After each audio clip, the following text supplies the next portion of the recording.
storm.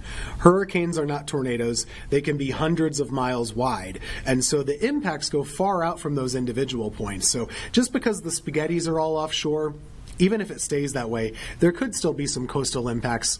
So keep that in mind. I wouldn't cancel any vacation plans, but I'd pay extra close attention if you're in the Outer Banks, especially, south of Nags Head.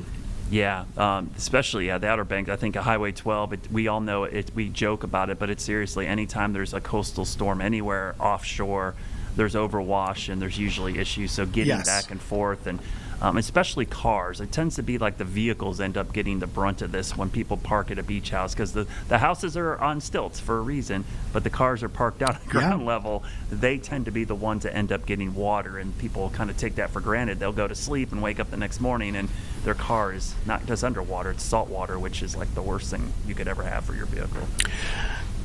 And we maybe haven't mentioned enough when I'm forecasting, I kind of forget sometimes, the daytime or the time frame would be about Wednesday. Yes. So it's about Wednesday of next week. So not until then, not this weekend, not Monday, not Tuesday, probably Wednesday or Thursday of next week. Yeah, which is crazy because this thing formed last Saturday and it's only halfway across the Atlantic, and it won't be near us until the middle of next week. So it really kind of shows you that timeline of how long it takes for these systems to move across the entire Atlantic. That's the frustrating thing. When we have the technology and the ability to see these things coming from so far away, but we still aren't there to give you the details until we get so much closer. So that leaves about a 7-day window in the middle where we can't say that much yet. We can't clear you, but we also don't want you to get too excited. It's kind of the in-between time frame.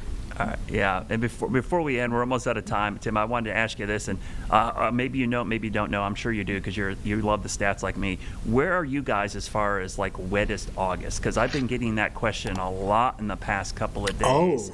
And also, how many days in a row with rain? It's only been 4 for us because we actually had a dry weekend last week. I think people forget we actually dried out for a couple days before the rain started up again. But we had 9 days in a row with measurable rain. But right now for Charlotte, and this is just for Charlotte Douglas International, we're right now at about 32, 33rd wettest. But that's only 14 days into the month. And when I think about August, this is the middle of tropical season. We've had some very wet August months because of tropical systems. So the fact that we're already there and it's not even halfway through the month really tells you something. Yeah, we're not even close. We're like our 30th wettest August here. We haven't had too much rain in Greensboro proper, so we're doing okay, but we still don't want any more rain.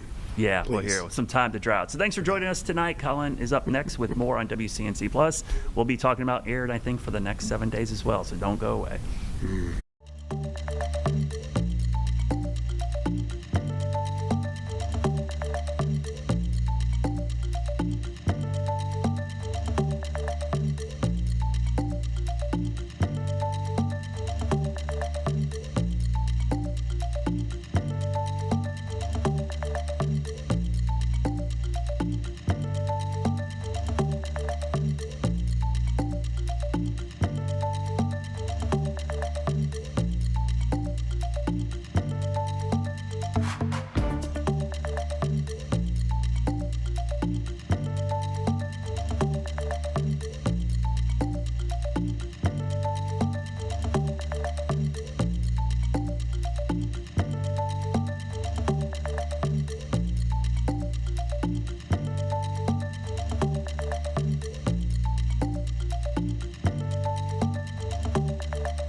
Thanks so much for joining us here on WCNC Plus inside our Impact News studio for the next 2 hours. We've got an action-packed 2 hours, and obviously, if you were with us in our 2 to 4 p.m. hour before our WCNC Plus, our WCNC linear broadcast, we were covering the latest developments in real time out in California. Governor Gavin Newsom obviously hosting a press conference with other elected leaders and officials in LA, and we saw obviously what was happening outside of the Japanese Cultural Center that happened in Little Tokyo earlier today. So we do want to bring in ABC 10's reporter Becca Habiger, who you have an experience in many of these things, especially politics, and this is a huge thing, Becca, obviously not just for the state of California, kind of obviously answering what's happening in Texas with the redistricting, which really doesn't happen much. Let's just set the scene first. This does not happen where we see redistricting mid-decade normally. This has not usually happened, right? Yeah, that's certainly the case. Congress is required every 10 years to instigate a U.S. census, right? Get a count of everyone in the country that helps apportion congressional districts and representation for us, the people. But as you said, that mid-decade redistricting is really uncommon. So that's kind of what we are seeing here is sort of a very unusual consideration by many states right now, actually red and blue. Awesome. All right. Well, starting there, let's talk about the environment because what was transpired today, there were a lot of conclusions drawn, and this is not coming from us, but we did hear Democratic lawmakers talk about how ICE and Homeland Security, Border Patrol showed up today, and it seemed like their intent was either to frighten or potentially take into custody some of the Democratic lawmakers. Obviously, it didn't happen. But let's talk about the environment there now. I mean, for about the last month, 2-3 months, we've seen the federal troops that have been in LA, ICE as well. So just talk about the environment as it stands right there in California. Yeah, our governor, Gavin Newsom, he often talks about how we are, the fourth largest economy in the world. If you take California as a standalone entity, we are the most diverse state in the nation. We certainly have, a large population of Latinos, a large Black population, Asian American. And so all of that said, there's a big concern, especially among our undocumented community, that, with the Trump administration cracking down on undocumented immigration and illegal immigration, that folks who fall into that category here in the state aren't safe and are being targeted right now. And as you said, there's been an uptick in enforcement and an uptick in the presence of federal law enforcement officers, specifically, as you said, with Homeland Security. And so that fear was present. It was addressed even in today's press conference with Governor Newsom, talking about how really this part of this whole effort to redistrict in California, and we'll sort of get to the fighting fire with fire in a moment, as Governor Newsom calls it. But part of the efforts is to ensure that Latino voters and Black voters and Asian American voters have their voices heard. And it's a way, as Newsom has said, to fight back against what the Trump administration is doing. And happy to go into sort of the impetus or the genesis of this whole conversation about redistricting. Now let's talk about the logistics, Becca, because this is going to be a special election that's going to be on the November ballot. It seems like the legislature in California has a lot of work to get done. Governor Newsom was talking about that. Obviously, funding awareness is going to be a big part of this. But I have to ask, he seemed to say all of this today with a lot of confidence. And you have to have that confidence to tell people, right, it's going to be on the November ballot, and that there's a likelihood, it seemed like in his estimation today, that this could pass. Well, let's just start there, and what really has to happen before this hits the ballot in November?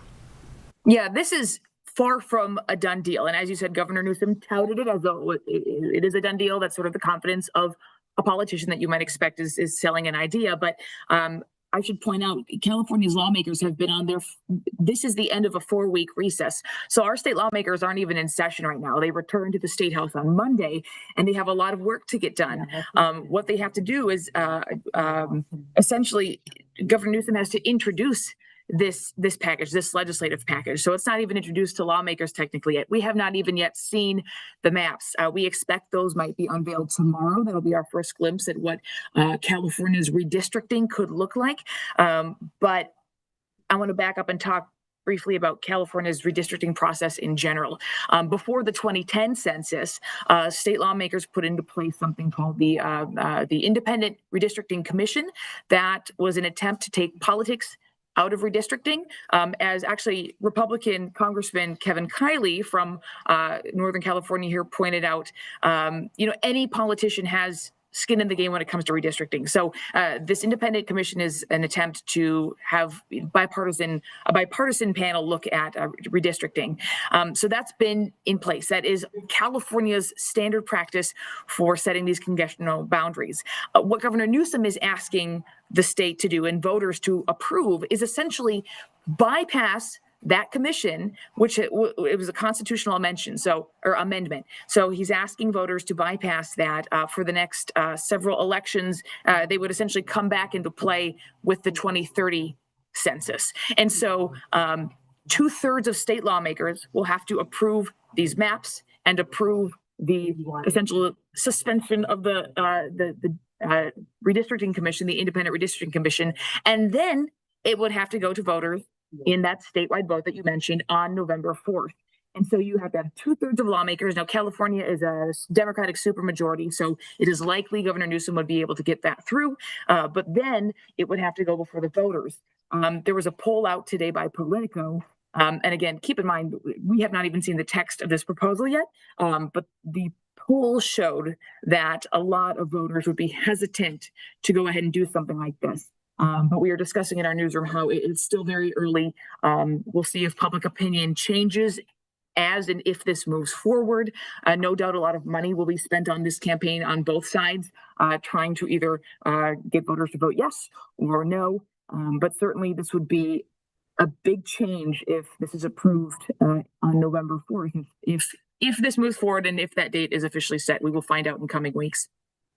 Right. A lot of things to get through before we get there, as you've duly noted there, Becca. And, as you know, I know you know this, and I think Americans are starting to get this grasp as well.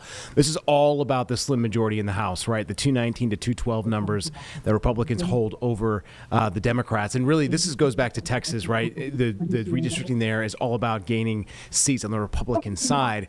That's why the Democrats left the state of Texas to try and equalize their terms in this situation. Now, I can only imagine, and you well know in North Carolina, things are ramping up here. There's going to be a huge race as well for a Senate seat that Tom Tillis is about to vacate.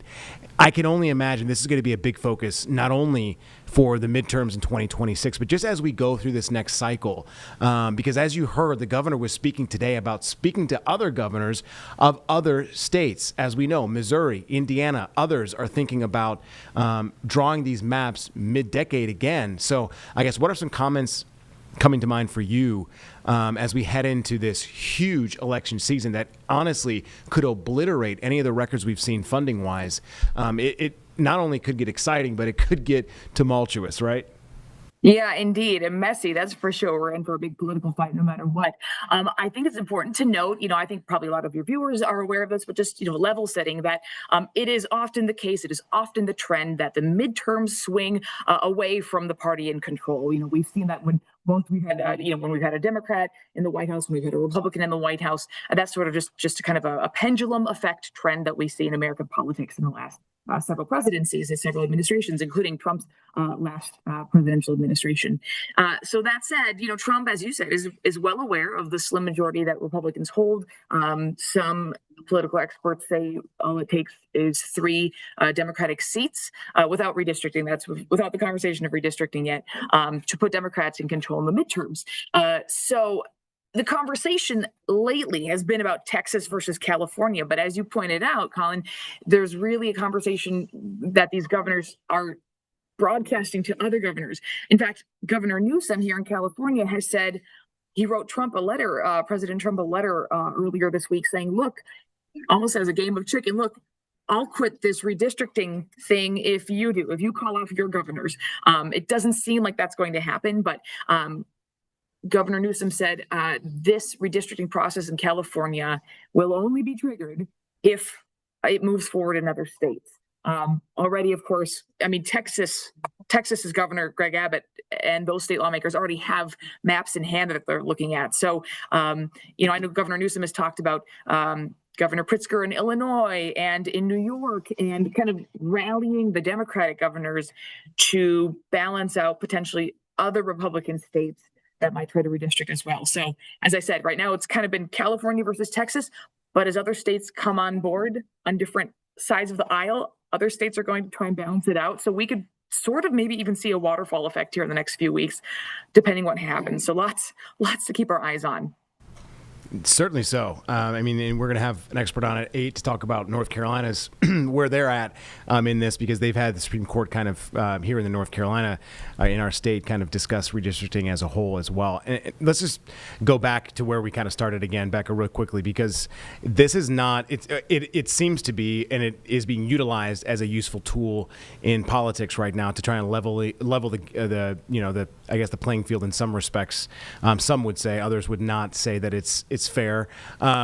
But either way, this is not something, as we've said, that has happened before in the political scheme of things to try and shift the majority one way or the other. So just my question would be to you, and I know it's a very open-ended one, so forgive me.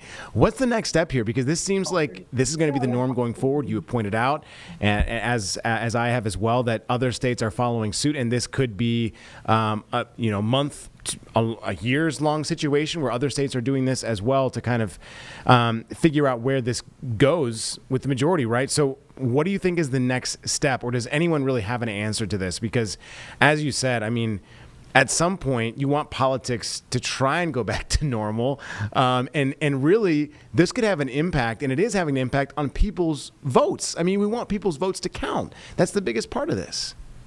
Yeah, absolutely. I know one of the complaints, I spoke earlier this week with some of the Texas Democrats who left the state, as you said, to kind of have some leverage over their Republican majority there in the state. Some of those Democrats told me their big concern was that in redistricting, it would be these maps would be drawn in such a way that the Latino vote, the Black vote, is diluted essentially. I will say one sort of, I don't want to call it pie in the sky, but this is something I'm hearing from both Democrats and Republicans. For example, I mentioned Republican Congressman Kevin Kiley, who is a congressman here in Northern California. He believes that his seat would be safe in the case of redistricting here, but that certainly is a concern. Anything could be up in the air. But he has introduced a federal bill that essentially says, let's pump the brakes here on this redistricting thing. Whether you're a red state, whether you're a blue state or a purple state, let's just stick with our redistricting every 10 years in alignment with the census. Governor Newsom even said, we're in favor of California's independent redistricting commission. We believe in that work. And I should add that a member of the redistricting commission spoke at this morning's news conference in favor of this, I guess, temporary redistricting, this temporary skirting of the Independent Redistricting Commission. So she stood up and said, even though I'm on this Independent Redistricting Commission, I am on board with what California is doing to counter Texas. But all that said, Newsom and Kiley alike, which is not a sentence that often comes out of my mouth, they both think that even on a federal level, we need independent redistricting. We need to do this in a more unbiased, unpolitical way. That's why I call it a little bit of a pie in the sky dream, because in this tumultuous political climate, whether that could ever get done is tough to say. But it's kind of hard to project where this ends, right? Without some kind of barriers in place, some nonpartisan barriers in place saying, hey, whatever color your state is, you got to stick to once every 10 years. You got to have an independent redistricting commission. Right now, it's kind of piecemeal. Some states have redistricting commissions. California isn't the only one.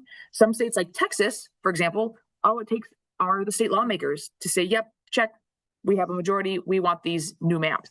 So that piecemeal approach, and that's America, that's federalism right there. But that makes it difficult to project what the future could hold. Are we just going to keep redrawing maps every few years to suit our political whims, whoever's in power at the time? It's hard to say. That's a great question.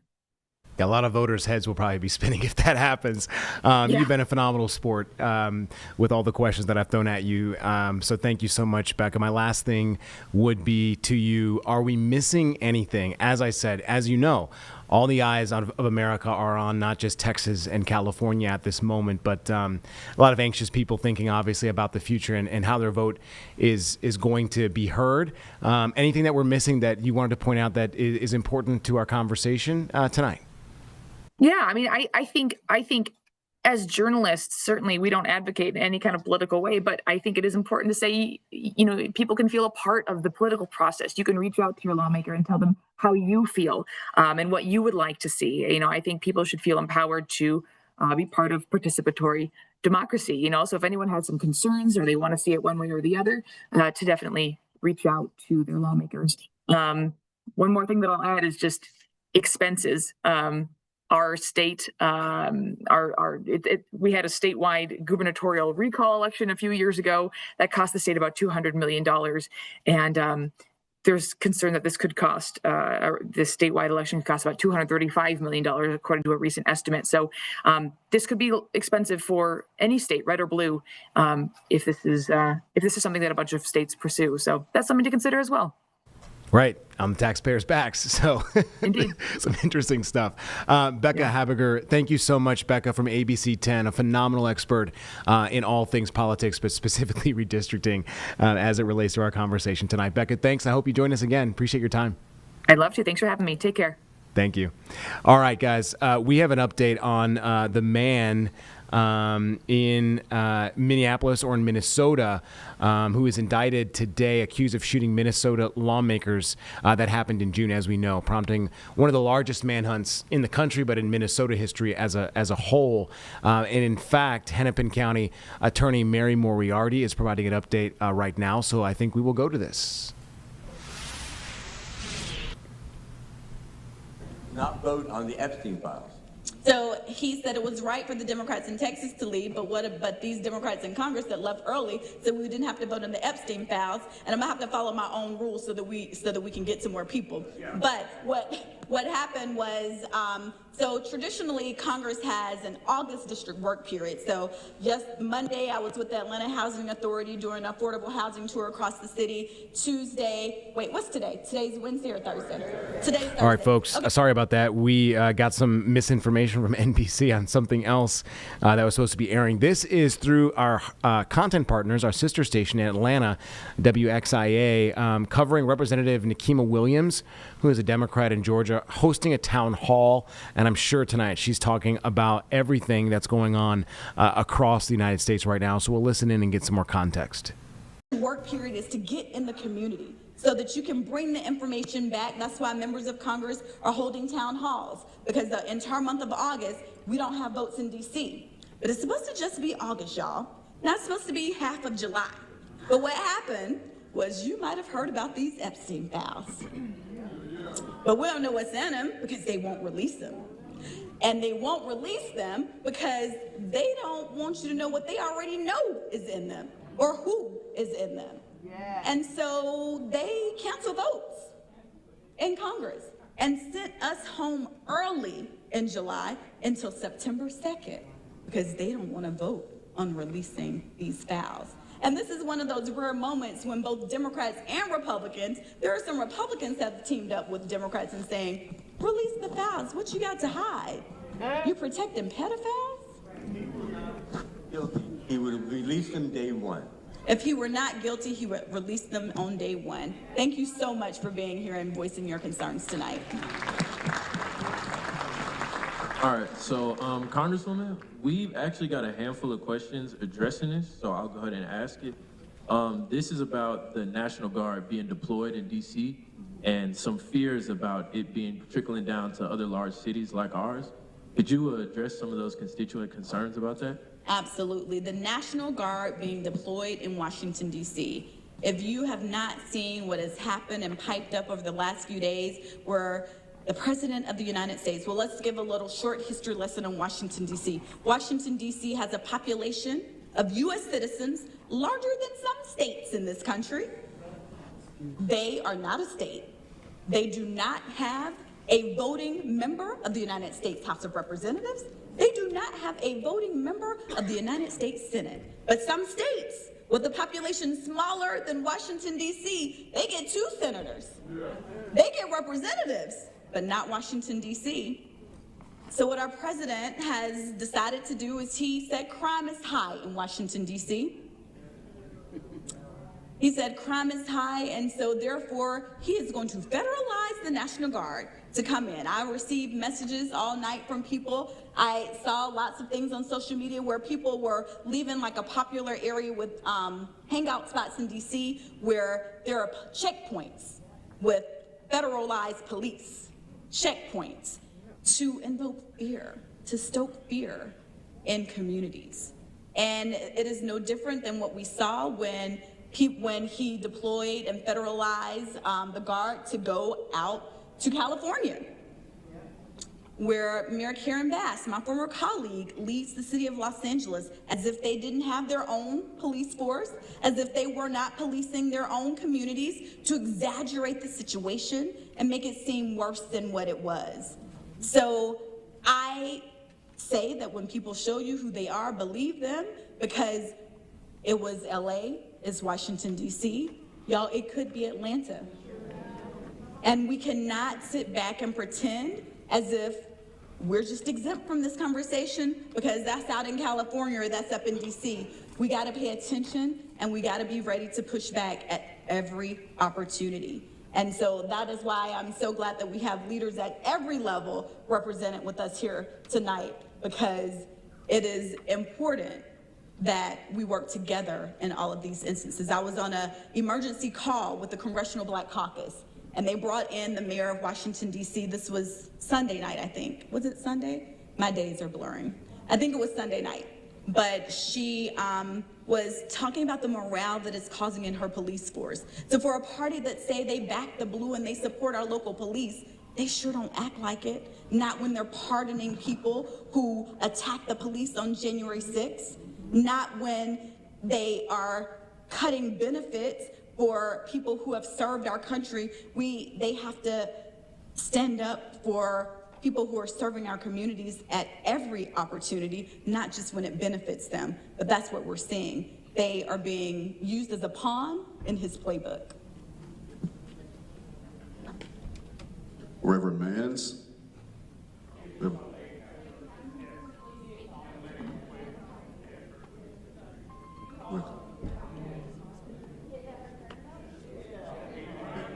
Okay.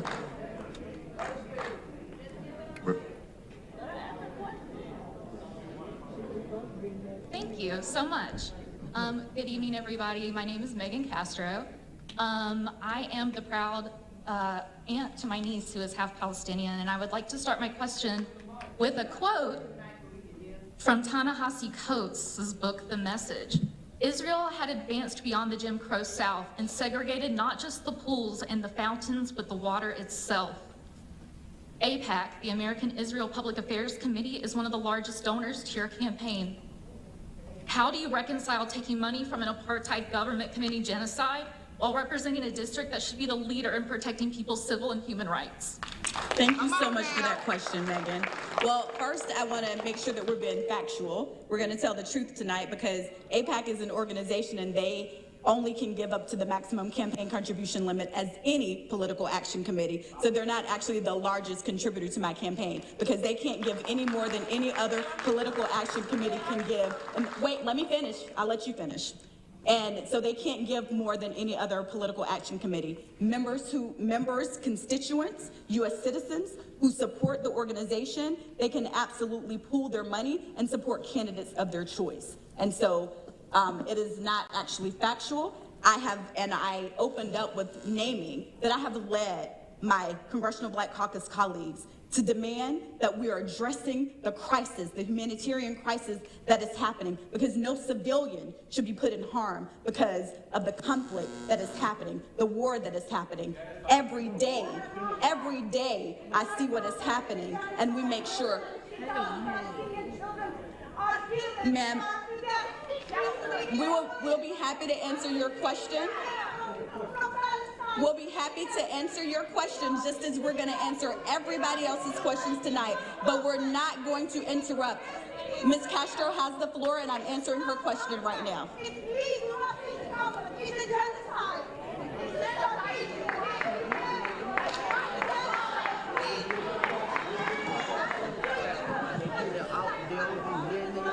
I want my voice heard tonight. Y'all, this is a conversation that I am willing to hear from everybody on issues that matter to them most. And I understand your pain. I do. I understand. I have a young child. My Carter Cakes is here with me tonight. He's probably on his phone playing video games. But I could not imagine seeing him in the conditions that I'm witnessing the children that are living in Gaza. And so I understand your pain. I understand, which is why I am always centering the civilian population in Gaza, because they should not be caught up in this conflict between Hamas and Israel. We should name that this is between Hamas and Israel, not the people of Palestine, not the people of Israel. This is a conflict between.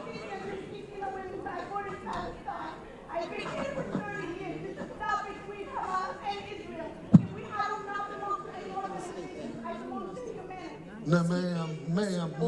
Excuse me. You in the Lord's house. Ma'am. And I told you from the beginning, ma'am, you're gonna have to be respectful. Ma'am. Oh, you're gonna have to leave. You're gonna have to leave. You're gonna have to leave. Okay. We're gonna have to, point of order, ma'am. Ma'am, point of order, ma'am. We want to be respectful. Amen. We want to be respectful of everyone. Yeah. But we have citizens Amen. that normally would not come out at this time in the evening because they are concerned about their future. They are concerned about their communities. We will not, and this pastor of this church was so kind to open the doors. Yeah. We have members from across this city. The elderly are here. We will not disrupt this very important opportunity, ma'am. Yeah. We cannot do it here. Amen. The Congresswoman came because of the invitation to bring, see, ma'am, we cannot, Pastor. That includes you. We're gonna, ma'am. Deputy. Ma'am, we don't want to do it, but we have a hard stop. That's it. You've got to respect this community. Ma'am, you've got to respect this community. You've got to respect this today. We have folks that are concerned about their future. Disrupted. And this is serious business for the people that live in Northwest, Southwest, Southeast Atlanta. Ma'am, ma'am, we're not going to have a selfish spirit. Ma'am, Pastor, okay, we cannot have a selfish spirit. Ma'am, you don't have to leave. We cannot. We have a hard stop. And we have questions from our citizens from the Adamsville, Collier Heights community that have been waiting to get the answers. Don't take them out. They're going to have to be respectful. Just be respectful. We will not allow this town hall meeting to be disrupted. This is not personal. This is not personal. We've got to answer the questions for the people that have gathered here tonight. Proceed, Congresswoman. Thank you, Councilwoman Boone, and we will move on, and we're going to continue to answer the questions of the people who have come out tonight. And again, I started this by saying that includes people who agree with me and don't disagree with me, but we will be respectful, y'all, and allow everyone's question to be heard. Who's the next constituent? Fran White. Fran White. Fran White. She asked her question, I answered. Thank you so much, Ms. Castro, for asking your question. Okay, now you need mine first. Because Is Miss White here? Right here.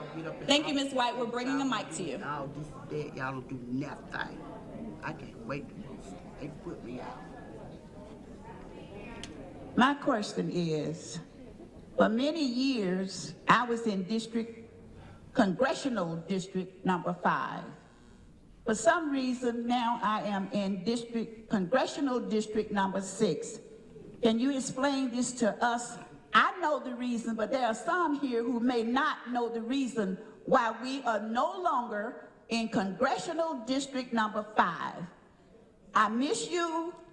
I've been there for years, but it needs to be explained to those who may not understand why we are no longer congressional district number 5. We are now number 6. Thank you. So we just had a conversation around redistricting, y'all. My first 3 years in Congress, I had 3 different districts that I represented because the lines kept changing. But they weren't so egregious that when y'all were drawing these lines down at the state capitol, that it raised to the level of what Texas Republicans were doing and caused the Texas Democrats to flee. So what happened here in Georgia is some good people in this state brought a lawsuit against the state of Georgia and said, y'all got rid of, so in the 2020 election cycle, we had congressional district down in Columbus, Albany area, represented by Sanford Bishop. We had the 4th Congressional District represented by Hank Johnson, the 5th Congressional District represented by myself. We had the 6th Congressional District represented by Lucy McBath, and the 7th Congressional District represented by Carolyn Bordeaux. So we had 5 Democratic seats, 5 Democratic seats in the state that just voted 50-50 in a U.S. Senate election. Out of 14 seats, we only had 5, so it probably should have looked more like, oh, and David Scott. So we had 6, correction. 6, David Scott in Congressional District 13. So 6 out of 14, which was not equally balanced. And so there was a lawsuit brought that said that Black voters were being disenfranchised from using their collective power to pick leaders of their choice. The lawsuit was successful. And so while the lawsuit was successful in states like Alabama, who brought a similar lawsuit, they picked up another congressional seat with a Black representative, Representative Shamari Figures from down in Mobile, because Alabama now has 2 Black members of Congress. Same thing happened in Louisiana. Their lawsuit resulted in additional Black congressional seat with majority Black electorate, and that got us Congressman Cleo Fields from Baton Rouge. Well, in Georgia, what they decided to do was they met the letter of the law, but not quite the spirit. What they said that they were going to do. A couple of things we want to keep you updated on, some developing news live across the United States right now. The Hawk Fire is burning as we speak in Southern California. It is fire season there, but residents in the small community here of the city, Acton, California, where this is, they've been asked to shelter in place. This brush fire has grown to 140 acres and continues to get bigger, so they're calling this the Hawk Fire. Started just this Thursday afternoon near North Tremor Drive in Acton. It's northeast of Santa Clarita, so it's unclear if any homes or structures are being threatened at this time. But as you can see, it seems to be stuck in the mountains or the hills at this point. So if this does spread, obviously it's going to create some issues for folks who live here and could create some evacuation orders. And let's not forget, just months ago, we saw L.A. Obviously burn a lot of homes, businesses, and buildings just months ago. They're still trying to recover from those massive wildfires that they had just months ago. So does not stop in Southern California's firefighting efforts continue and go on.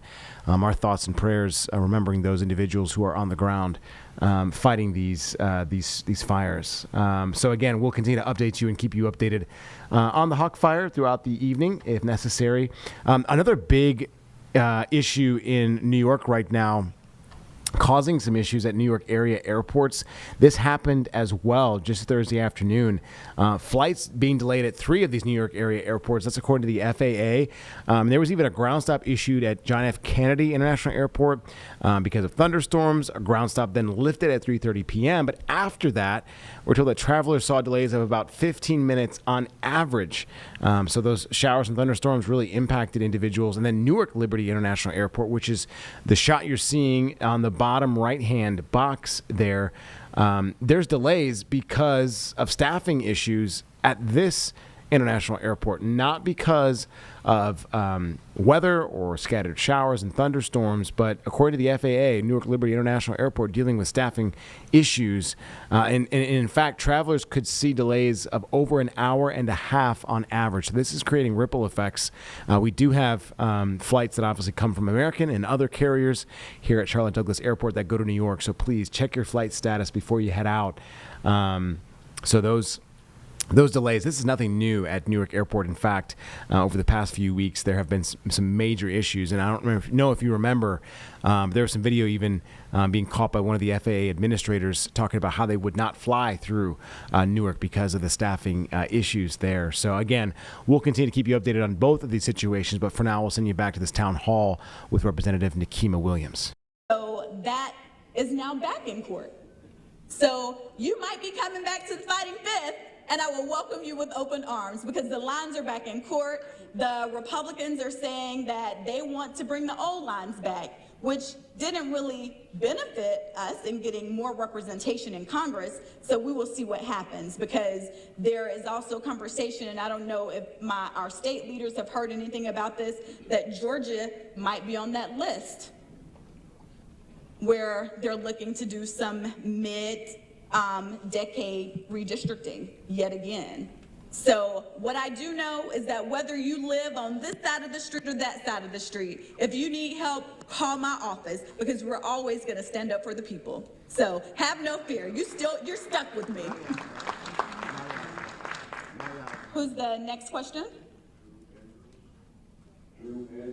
Drew Andrews, Clayton County, come on up.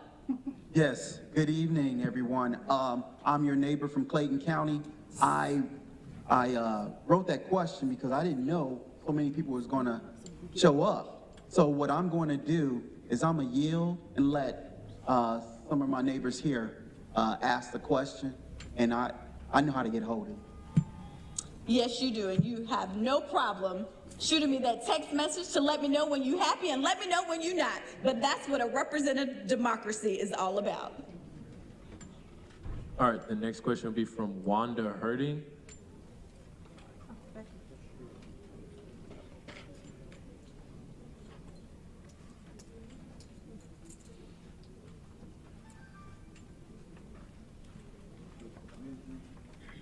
Okay, thank you for coming out.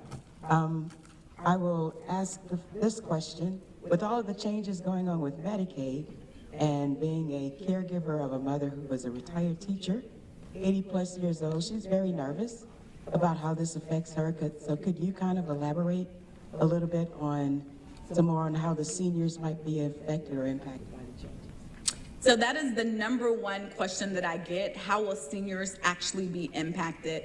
And so what happens when policy is passed, y'all, is that the president signs it into law, but then we have federal agencies. We have agencies that have to write the regulations on what that means in practice. And so because of the delayed implementation of a lot of this, they are still trying to figure out exactly what that looks like and exactly what the impact will be. So we are continuing to have these community conversations, and I will continue to bring information back to you as these cuts go into effect, as some of the regulations that the agencies are writing go into effect, because what we know right now is we passed a budget framework. We passed a framework saying how much money could be allocated. And then there were some provisions in there that said how much down the road states were going to have to kick in. That impacted a lot of states who had expanded Medicaid, but we had not expanded Medicaid in Georgia. But then it also impacted the payments that hospitals receive. So that is what we're going to feel the impact on first, is we're going to feel the payments that hospitals are receiving. We had a hospital week across the country where members of Congress went on into communities, toured hospitals to talk about the impacts that it would have on the hospitals. The Republican supermajority in Louisiana wrote a letter begging for these cuts to not go through because they're afraid of the closures of rural hospitals. I went and toured hospitals here in the district, and while hospitals, they never want to get on the wrong side of the governor or the state leadership, and they don't want to get on the wrong side of their politics locally, and they didn't want to come out. But I will tell you, I won't call their names and call them out for not being willing to stand up, but I had those meetings in Washington, D.C. And so our hospitals here are afraid as well. They're afraid of, while it might not be the immediate cuts to the hospitals here in Metro Atlanta, what happens in those rural hospitals, if they close with losing cuts, then those people are still going to need care. And they're going to come here. You're exactly right. And so that's going to impact all of us. And that's going to raise costs because these are people who are not going to have coverage, and it's going to raise costs, and it's going to cost even more cuts to Medicaid, trying to stretch to fill in gaps that have been removed from these hospitals that are not going to be receiving the funding. States are going to be asked to kick in funding for hospitals for their Medicaid repayments, and states right now, especially with the economy looking the way that it is and the outcomes that are projected, states aren't going to have the money to make this. I know that y'all just sent people $500 and said that we're going to give some rebates, but the money ain't flowing like that. And so when people don't work and wages are down, that means less tax money or less repayment. So it is all interconnected.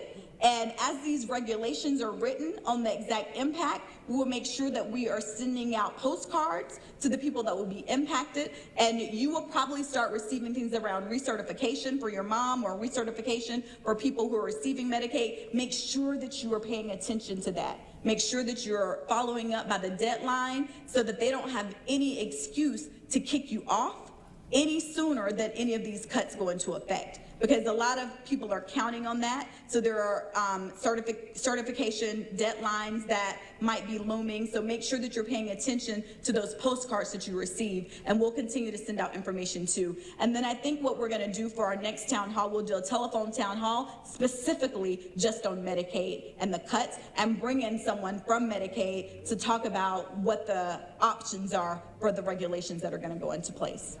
Thank you. Question, Ms. Jan Meadows, followed by Ms. Henrietta Antonine and Ms. Chris Lloyd of the Peyton Chalet.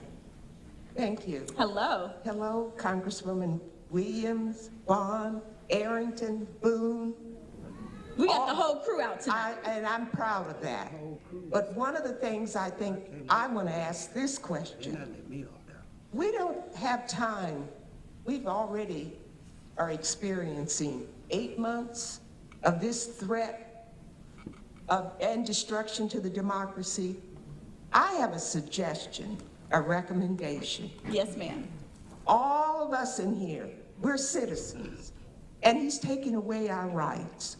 Why can't we, all across the country, do a class action lawsuit? Yes. Sue him. Yes. He's suing us. Yes. And I think it would go all over the country. I mean, he uses the courts. Why can't we use the courts and file a class action lawsuit saying this man is threatening? I mean, I think all of us would agree in here right now. We would sign it. And Congressman Williams, Boone, I suggest that we start it and have it go all across the country. Thank you, Ms. Meadows. So I am not an attorney, but what I do know over the past 8 months is he really does not care what the courts say. But that should not stop us. She's saying he uses the courts, so we should use them. Commissioner Arrington, I know you are an attorney in the room, so I'm gonna bring you up. Come on up, come on up, come on up, come on up. Full of crowd. I get to write the laws, but we have an attorney who gets to defend them and tell us help us to understand them in practice. So I'm going to let you take this question. Well, thank you, Congresswoman Williams. Glad to be here with you all tonight, Marvin Arrington Jr. I think it's actually a great idea. One of the things I learned, as a lawyer, you can sue anyone, right? And so, absolutely, he can be sued. Now, the question is whether we will win and whether we'll be victorious. But sometimes it doesn't matter because, like he's doing, he's just punting it down the road, right? And so, it may be a very great idea, but we have to get some more legal minds. I was on with Ben Crump earlier today, so the Black Attorney General. So we're gonna have to get him and get some more minds together. We need more brains, but I love the idea and I love the concept, and we need to do anything and everything we can. Ms. Meadows, because what that means is we have to show up and fight back. We have to stop pretending like these are normal times. We have to stop pretending like any of this is normal and make sure that people understand that we understand what is happening and we're willing to fight back against it. That's right. Ms. Henrietta Antonine, Peyton Road. Thank you, and I'm so happy to see so many people here tonight. I just want to say I ditto everything Jan Meadows just said. All of my life, I have worked in this community to try to help make things better and better our community. Never have I felt homeless and helpless. There's nothing that I can do.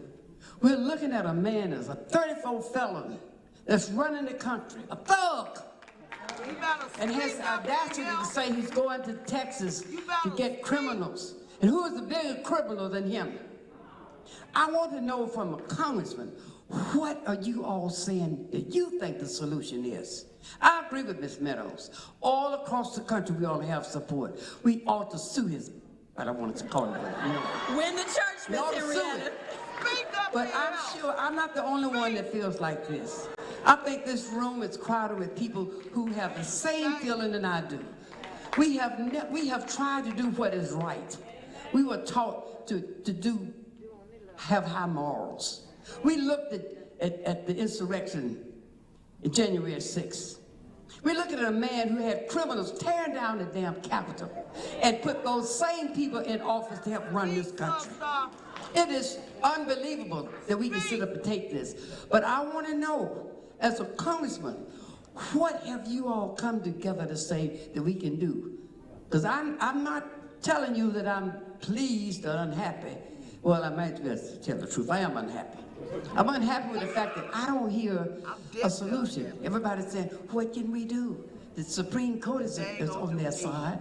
He's disrespecting the judges. He's disrespecting the law. He's disrespecting democracy. He's disrespecting citizens. Everything. But you all are our leaders. What can you tell us to do other than we don't know what to do? They're not voting. What else is it to do? I agree with Ms. Meadows. Why can't we organize throughout the whole damn country? We had 7 million people voting against him. How come them 7 million people can't come out and work against him today? Thank you, Ms. Henrietta. You are exactly right. And y'all, Ms. Henrietta and Ms. Meadows, they have a history of fighting in this community like you've heard. And so they understand that it's about the people, Ms. Henrietta, because one person in Congress, he'll ignore a congressional vote. He'll override a congressional vote. But when we come together, he cannot ignore the masses. So we've seen people rising up in cities across the country. What happened in LA was the people rose up. The people rose up and the leaders got in sync because they knew what the people were demanding at that moment. So that is why so many people turned out here tonight, because they understand the threats that we're under, and we have to do this together. So we are at a moment in time. We have about 10 minutes left in here. Y'all, we are at a moment in this country where we're in a constitutional crisis. It does not matter what the Constitution says, because he doesn't care. But you know who can force this country to care? The people. The people in this room. Ms. Henrietta, when you think back to everything that happened during the Civil Rights Movement, it wasn't the leaders in Washington. They got on board after the fact. They got on board because they could no longer ignore the will of the people because there were so many people engaged in that moment. And so we've got to come together. We have to realize that we can't pit each other against each other, and we have to stay focused on the work that we have at play, and we have to stay focused on who is restricting these cuts, because at one hand, we have folks that are ready to work with them. We have folks who are saying, well, but what about this and what about that, and I'm afraid about this and I'm afraid about that, and it's time out for being scared, y'all. It is time out for that because people's lives depend on this. Our Constitution, our democracy, and our country depends on us raising our voices and not sitting back any longer to say or pretend that we have the luxury to just not even wait until the next election cycle, which is right around the corner. We've got work to do, y'all, but we can do it together. It starts with raising your voices in these conversations. We got to organize. We got to continue to come together. I know that Pastor Ross, is he still back there? Pastor Ross and I have had a conversation around a community mass meeting. So I've been working with a group of local pastors so that we can have a broader conversation to bring more people out, and churches bringing their people together. People who don't belong to churches, everybody is welcome in this movement because, y'all, we got to show the power within the people. Because right now, what he's looking at is leadership in Washington, D.C., who is still trying to play by these rules, and they don't care what the rules are. They don't care what the decorum is in Congress. They don't care what any of this is. They just want to get their way. They're going to continue to forge through until people continue to stand up and say no more. And this is our time. I ask people all the time, if you ever wonder, people will say, you always talk about Congressman John Lewis and the civil rights movement, and that was way a long time ago, and it doesn't really, that doesn't have anything to do with me. But y'all, if you ever wonder what you would have done during the civil rights movement, this is our civil rights movement, y'all, and it's your time to find out. It is your time to find out.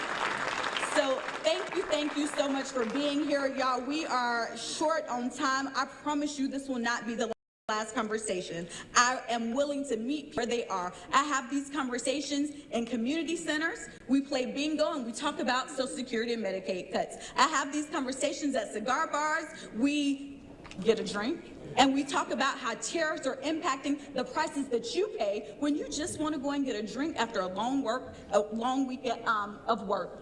And we have these conversations in sanctuaries like this where people like Reverend Sutton, our leaders, are opening up their doors so that we can bring the community together. We have these conversations at labor halls because workers' rights are under attack. Y'all, we will continue to have these conversations so that I can bring accurate information to you because there is so much disinformation out there. Again, every voice is welcome in this. That is the beauty of this democracy. I will listen to everyone. That doesn't mean that we're always going to agree, but it does mean that I am willing to listen and find ways that we can work together because it's always about the people for me. Let's give it up for Congresswoman Nakima Williams. Thank you, Congresswoman. Thank you. And if our elected officials could make their way up front, this meeting is adjourned. Thank you, Dr. Gregory A. Sutton and Jacksonville.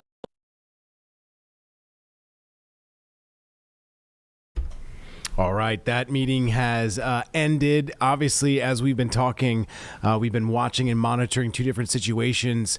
The Hawk Fire, which we will put up here on screen in just a second.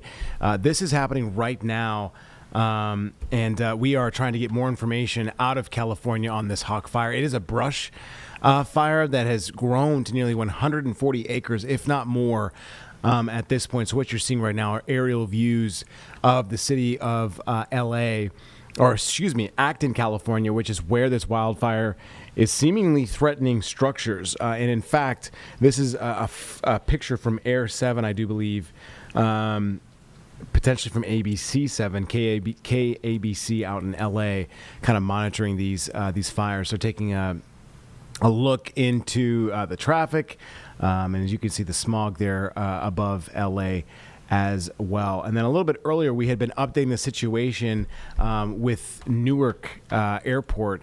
A number of New York airports having some flights delayed throughout today and throughout Thursday afternoon. That's according to the FAA. In fact, there was a ground stop issued at John F. Kennedy International Airport because of expected thunderstorms. But that ground stop was lifted just after 3:30 p.m. Travelers saw delays about 15 minutes on average. And then this shot is Newark Liberty International Airport.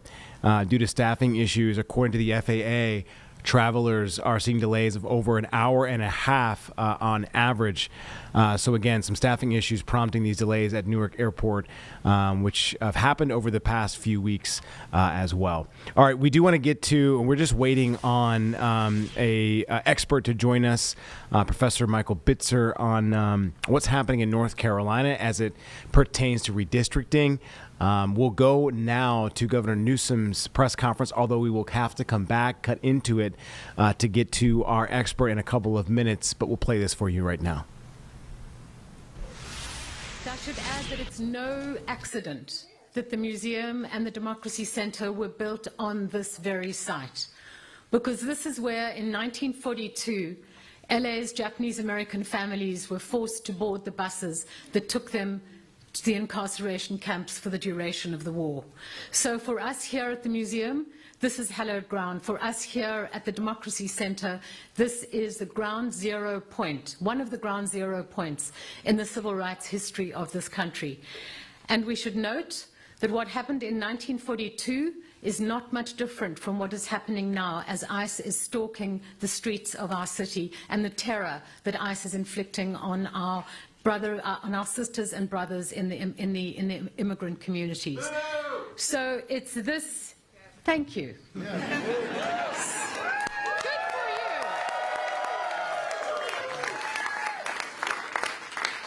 So it's the power of this place that drives our mission here at the Democracy Center, which is to ensure that the injustices of the past are never repeated, to stand up against authoritarianism, and to defend the principles that define a free and just society. The center, this Democracy Center, for us is a beacon for democracy, for civil rights, and for memory, because it's our living commitment to ensure that we will not reverse course on our nation's journey towards a more just and equitable future. Thank you.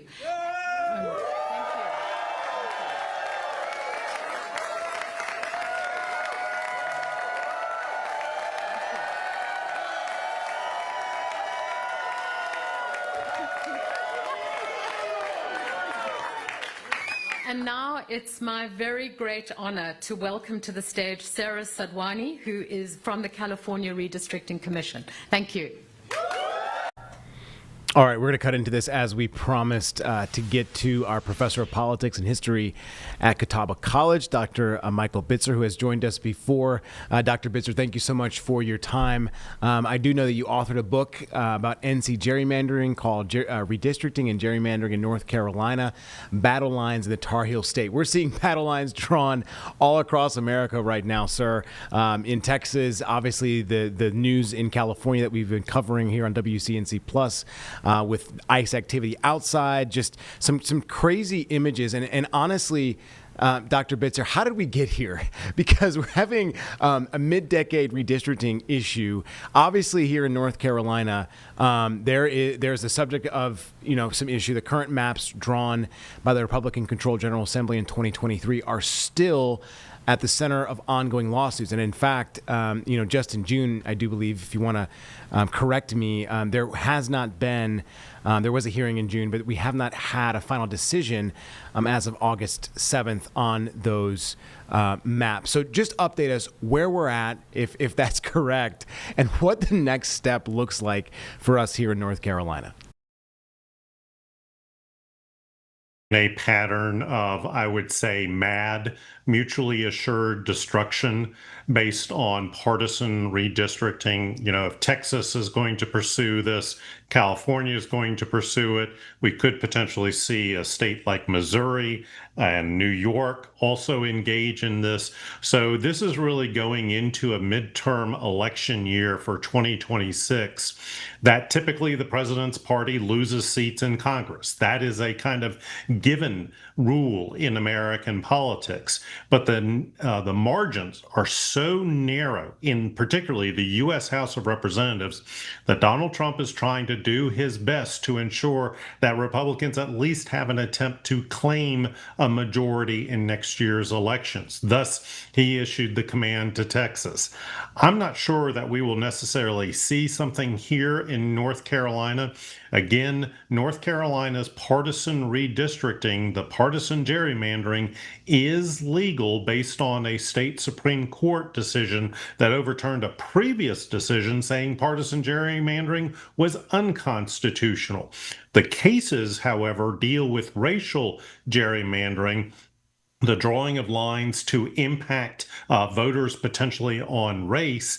And we've got a number of cases coming from other states going up to the U.S. Supreme Court that could potentially have an impact on this case here in North Carolina and ultimately could strike at the heart of the Voting Rights Act of 1965 that really kind of governs how racial dynamics in redistricting play themselves out. There are a lot of big things in there. I mean, obviously, the Voting Rights Act, something that we've known about, obviously, for decades. And so many Americans obviously want to have their voices heard. This is what this is about, getting those votes heard. And really, as you said, having the majority swing one way or the other. I got to ask, Dr. Bitzer, is this the new norm in American politics, do you think? We are absolutely in the new norm, and we are in an environment that is both nationalized and polarized. Everybody knows about polarized politics. The two parties cannot get along. There's very little common ground between them. And in fact, the voters have also become highly partisan and highly polarized because we are now living in like-minded communities, and so many of the precincts that become the building blocks of these legislative districts, congressional districts, are indeed so heavily slanted to one party over the other because the voters are slanted so heavily to one party over the other. But there's also the nationalization effect. You know, we used to talk about in the 1980s, all politics is local, that elected leaders, particularly members of Congress, want to take care of the folks back home, even if they didn't vote for them. Nowadays, it is nationalized dynamics. All politics is nationalized. What happens in D.C. is driven through the states, even down to the local levels. So this is the new American politics that we're in. Nationalized, divided, highly polarized, and these are just symptoms of these kind of phenomenon going on in American politics. So in layman terms, Dr. Bitzer, I'm still trying to understand a little bit what is ahead for North Carolina. So for our viewers, you know, let's say the decision lands and these are constitutional maps that have been drawn. Do you see us getting into a predicament? I mean, at that point, who knows where we're at, right? We could be in 2026 by that time and nearing the midterms. Do you think that there would be a chance then that redistricting could be coming back up, that maps could be redrawn on either side, or is that not even a potential that you're thinking of? I think right now we have to kind of wait and see how the rest of the country plays out. If indeed Texas goes through their process and California goes through theirs, and then Missouri and New York goes through their, national Republicans may look at North Carolina and say, hey, you've got a couple of Democratic seats that could be potentially split up and allow us Republicans to gain a few more seats out of North Carolina. They've already got a 10-4 advantage, primarily by packing Democrats into places like Charlotte and Raleigh and Durham. There is a process that could potentially crack all of those Democrats in those concentrated central cities and splinter them among various other districts that extend out into, say, suburban North Carolina, into rural North Carolina, that could eliminate some Democrats here in North Carolina as well. So I think we need to see what the national dynamics play out. And if indeed everybody is going to a mutually assured destruction, maybe North Carolina gets looked at by national Republicans and say, it's time for y'all to take out some Democrats to combat what New York and potentially California are doing as well. Yeah, this whole situation seems unprecedented, in my opinion. I mean, we have, state elected officials who are leaving the state of Texas. I'm not going to comment bad or good, but obviously they have a reason to do so. We have, Republicans in the state calling them to come back to finish their jobs.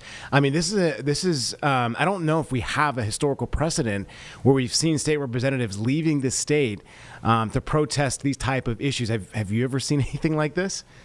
We actually have, and out of Texas as well. I mean, Texas has had a kind of past history of redistricting in the middle of the decade. This is very much out of the norm because most of states tend to do it right after the census in a year that ends in 0. They redistrict in year 1. They change the maps. They get the populations equalized. And then they also kind of look at doing the partisan breakdowns.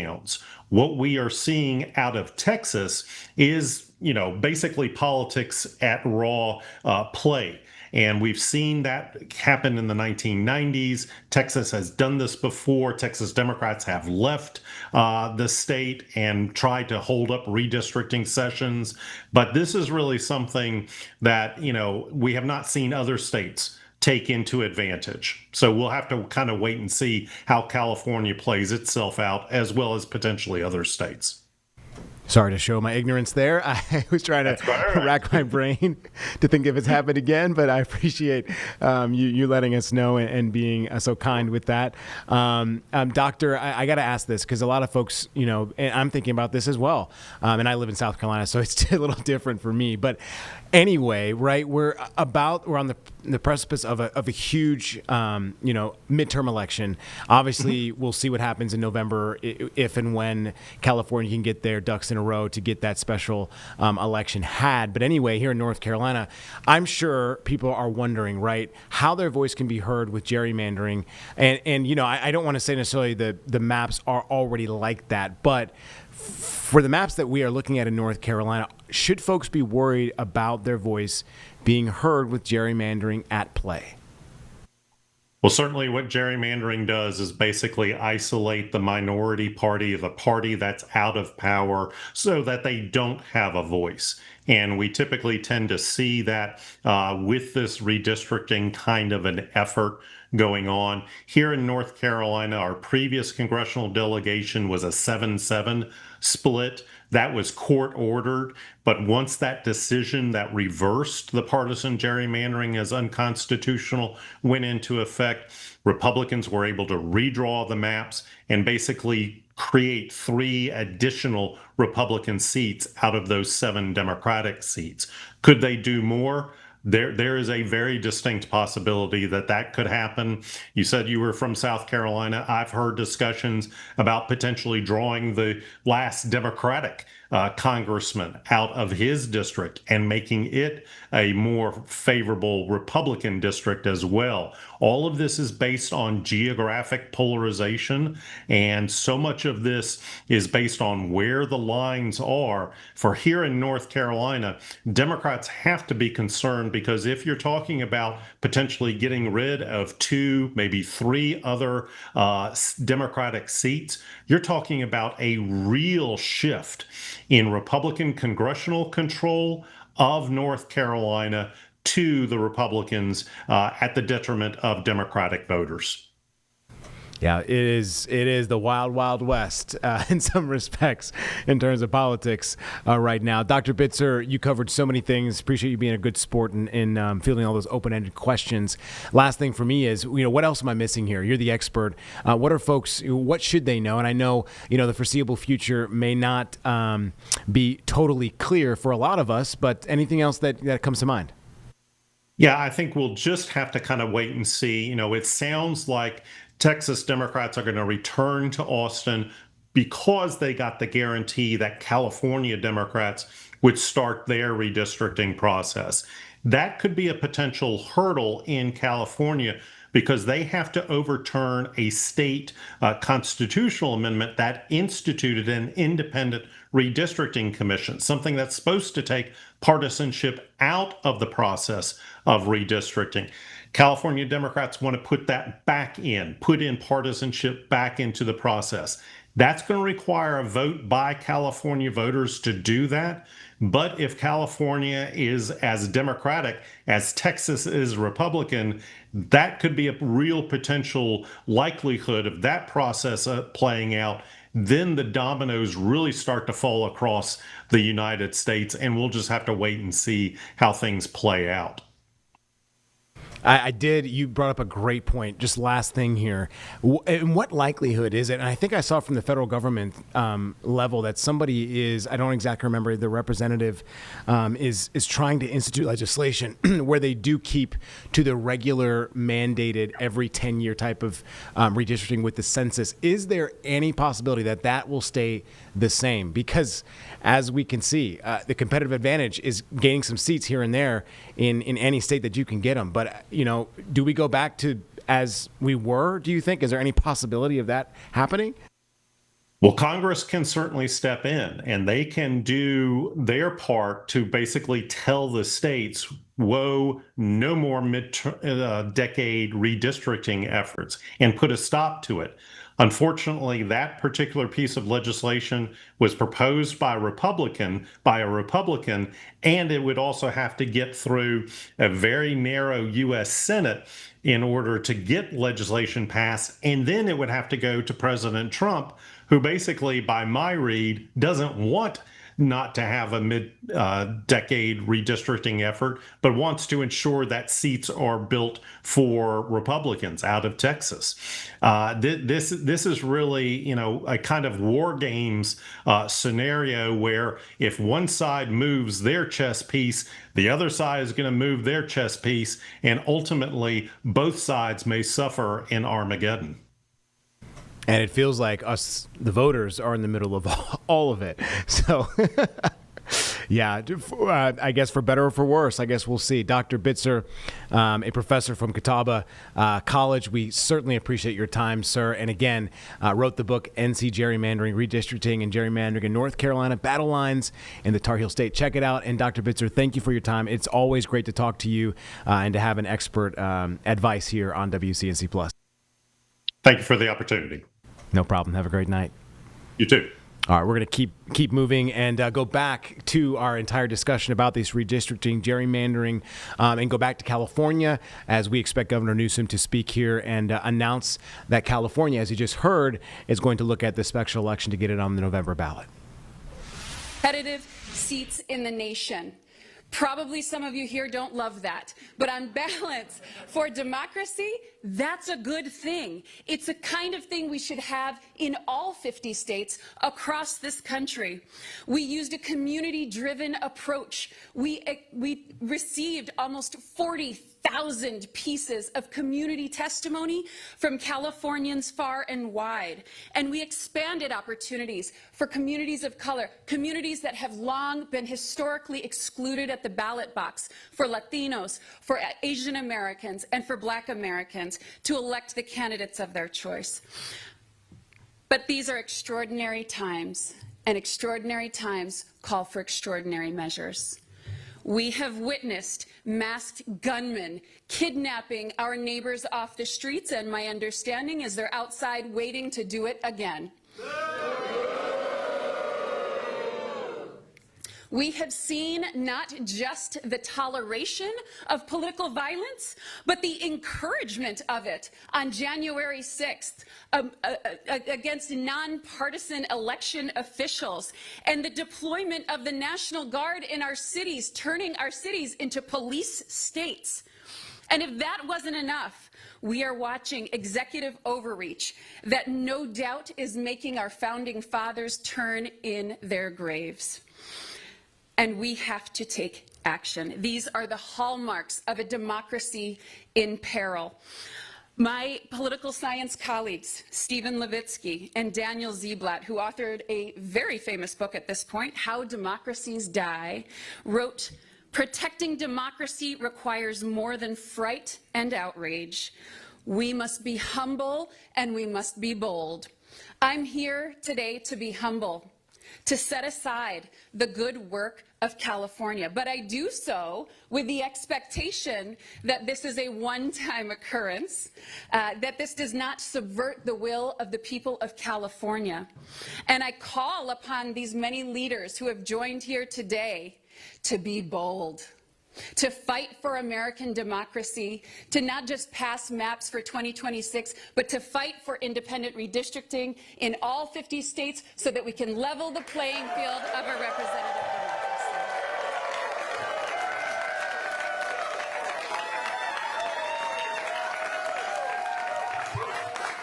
Thank you.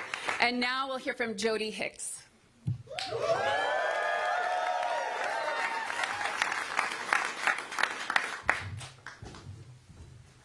Wow, thank you so much. Thanks for having me here today. I am Jody Hicks. I'm the president and CEO of Planned Parenthood Affiliates of California. So representing 7 affiliates, over 100 health centers throughout California, and standing here in the strongest of support of California's response to Texas, to any other state's attempt to rig this next election to hold on to power. And I want to tell you why. If you remember, it was not that long ago that this administration changed the rules to appoint anti-choice justices to the Supreme Court with the mission to overturn Roe. And that's what they did. 50 years of protections that women had are obliterated because of this Supreme Court. And what they tried to tell everyone, it's okay, we're just putting the rights in the states. So California responded. This governor, these policymakers behind me, we responded. We doubled down on our values here in California, our commitment to reproductive freedom. Voters responded. Voters responded with a constitutional amendment here in California to protect reproductive freedom.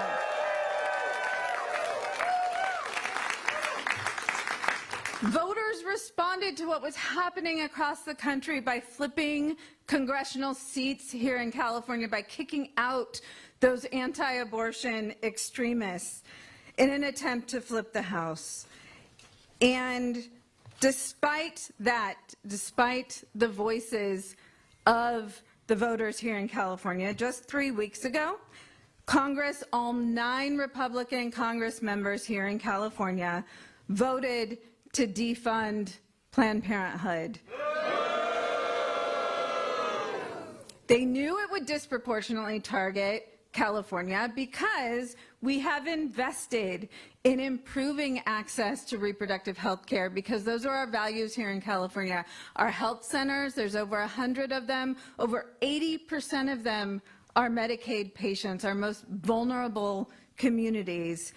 And they didn't have the votes to do a outright ban, so they did a backdoor ban, which is essentially putting economic sanctions on Planned Parenthood health centers for providing abortion. So what does that mean? No federal funds go to abortion services, so we're not talking about attacking the service. They described a Planned Parenthood health center, and they will no longer pay for all of the services that we provide. So we are talking about STI and cancer screenings. We are talking about birth control. We're talking about sometimes prenatal care, that they are taking away access, taking away the choice for those Medicaid patients to come to their most trusted place, which is Planned Parenthood. So what do they think the voters' response will be to that? I'll tell you what it'll be. It'll be, you take away our freedoms, we'll take away your seats. We'll flip the House. They know know that will be the response. But what are they going to do as a response to that? They're going to rig elections. They're going to rig elections in Texas, wherever they need to, in order to ensure that they have power. So let me be clear. If Republicans are successful in consolidating power, safeguarding their majority in Congress, a national abortion ban is not off the table. And while California voters, we enshrine the right to abortion in our California Constitution, but a federal ban would override our state's protections. And we can't let that happen. We can't sit idly by while the Trump administration, while their backers in Congress pursue every avenue to strip blue states of their autonomy, of people's fundamental rights. Republicans in Washington, across the country, they continue to become more bold. It is now my great de tomar para defender nuestra democracia nacional, defender a nuestra democracia.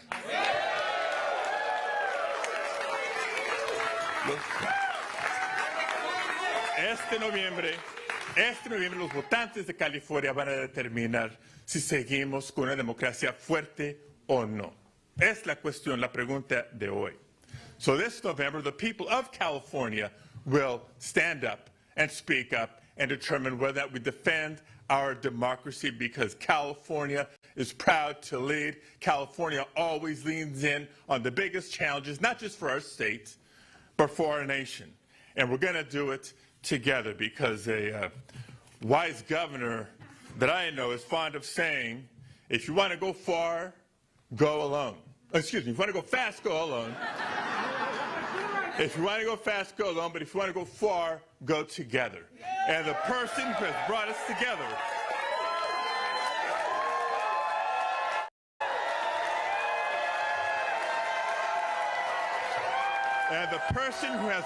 together for this fight of all fights is our friend, Governor Gavin Newsom.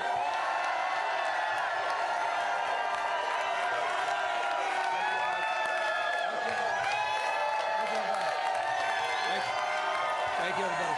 Thank you guys for being here.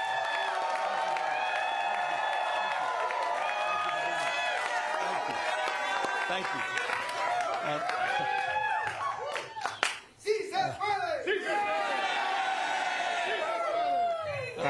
When we fight, we win.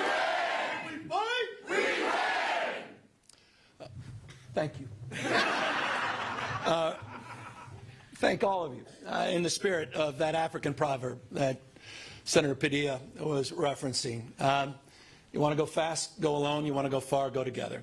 And I look back at this audience, and I look at all of you united in this cause, and I'm reminded where we are at this precious moment in time. We are in Los Angeles. The most diverse city in the most diverse county, in the most diverse state, in the world's most diverse democracy. And I've long believed that the world looks to us, to all of you, to see that it's possible to live together and advance together and prosper together across every conceivable and imaginable difference. What makes LA great, what makes California great, and what makes the United States of America great is that at our best, we don't tolerate our diversity, we celebrate our diversity. And it's a point of pride, because we're all in this together. Where are we? At Democracy Center. And right outside, at this exact moment, are dozens and dozens of ICE agents. Donald Trump, you think it's coincidental? No. Donald Trump and his minions, Tom Homan, tough guy, clearly decided, coincidentally or not, that this was a location to advance ICE arrests. Indiscriminate? Perhaps. We'll find out later.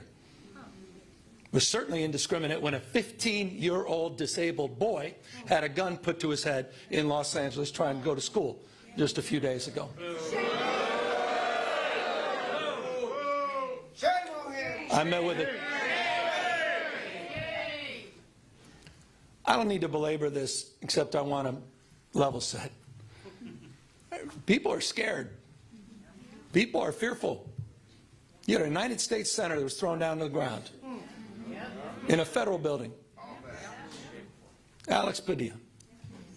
J.D. Vance's name is Alex Padilla, not Jose Padilla. That's the Vice President of the United States.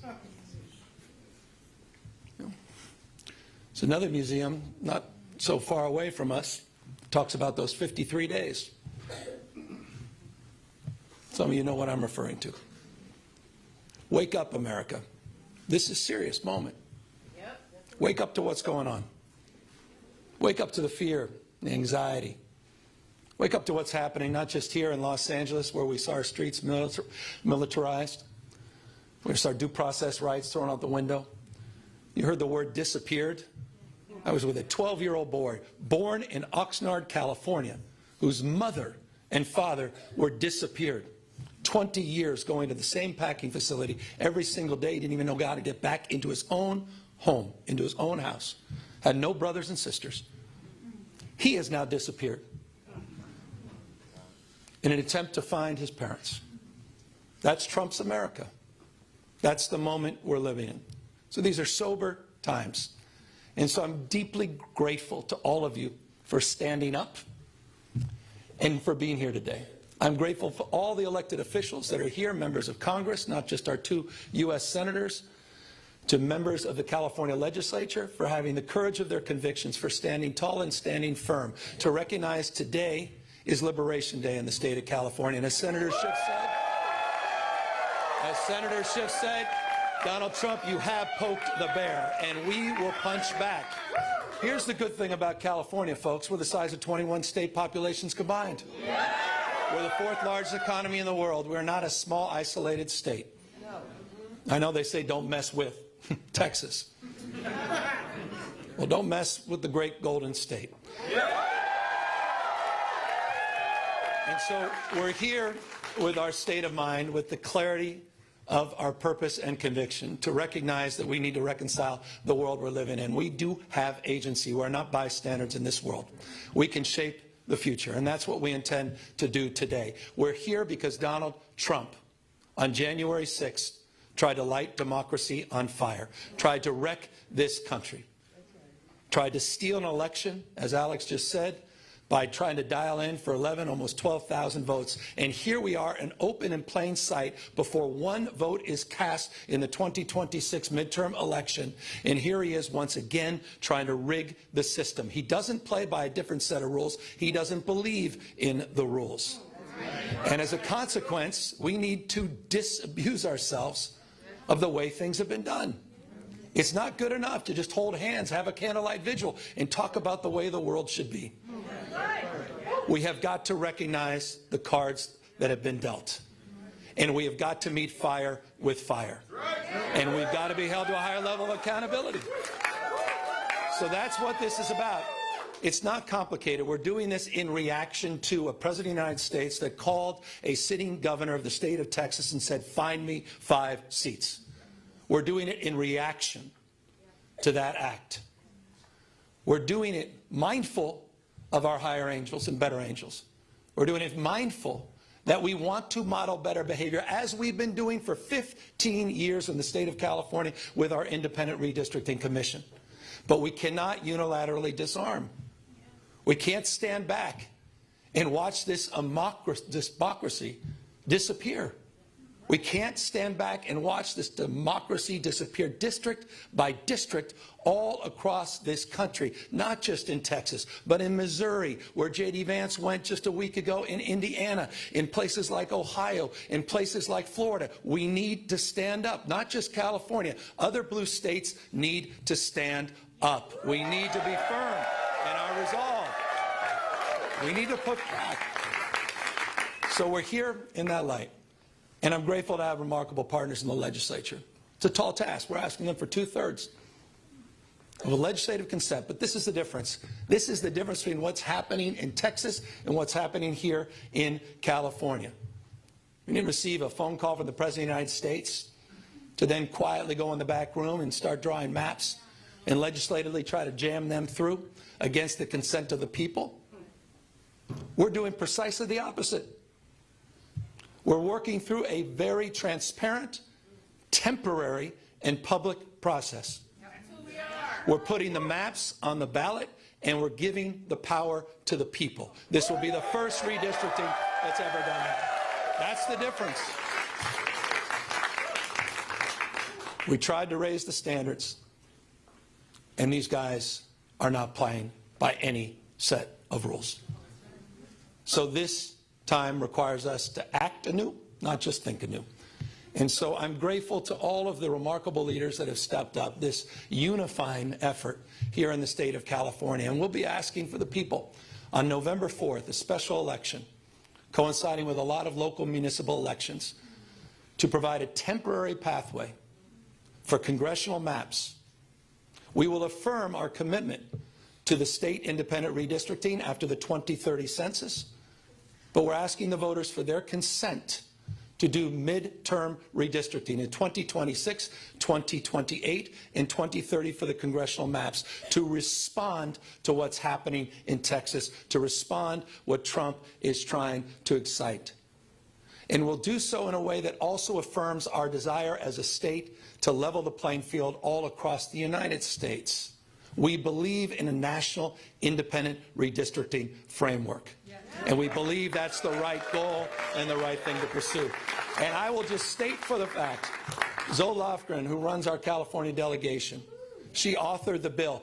Democrats unanimously supported that National Independent Redistricting Commission. Republicans were nowhere to be found. They want to rig these elections, and they want the power that gerrymandering provides, because they know what Donald Trump knows. He's going to lose the midterms. He knows de facto his presidency ends in 17 months when Speaker Jeffries is back in office. He knows it. Why else would you try to rig the system? Why else would you make the phone call? He's a failed president. Who else sends ICE same time having a conversation like this? Someone who's weak. Someone who's broken. Someone whose weakness is masquerading as strength. The most unpopular president in modern history. An economy that's collapsing all around him. You saw the new wholesale prices going up almost a full percentage point today. Inflation is going up. Job creation is going down. He's trying to rewrite history, Smithsonian, censoring historical facts. And in the spirit of what Adam Schiff said, he's trying to put America in reverse on voting rights, civil rights, LGBTQ rights, on women's rights. He wants to bring us back to a pre-1960s world. That's what this is all about. It's about power, and I want to end on this. And we are about to give power back to the people.